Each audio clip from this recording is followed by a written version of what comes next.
As far as just mental health in general, I know just like how do you manage and lead from just like a mental health component, making sure, maybe some of your guys are going through a pretty rough time, and that might be impacting how they're doing at their jobs, because there's no real separation there. Their wife just asked for a divorce at home, and they're coming to work, and maybe they're even a hazard to other people there, or they're just really underperforming. Or how do you manage that component? Because it's I'm sure, military is probably similar here. It's a lot of we're tough guys. We don't talk about our emotions, and it's not a factor here.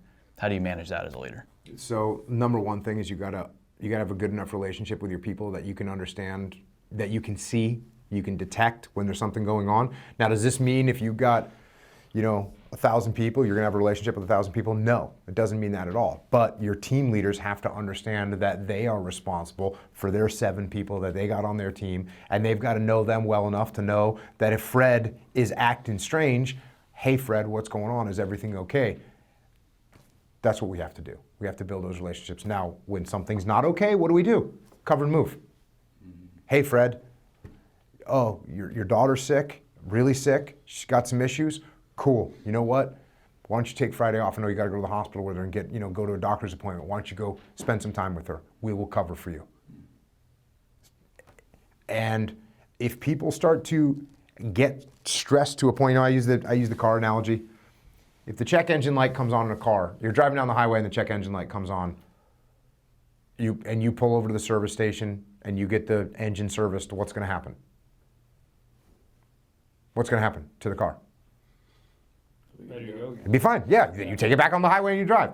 If you're driving down the highway and the check engine light comes on and you just keep driving, what's gonna happen? Not gonna quit. Keep driving. It's gonna get destroyed. You'll destroy the engine. So people are like that. And if you see that check engine light on one of your people, you need to get them off that. You need to stop driving them so hard. So maybe they take an office job for a little while. Maybe they go in the field, because sometimes the office is more stressful than the field. But you take someone, you send them out to look at a project or send them to do something so that they can get that check engine light fixed.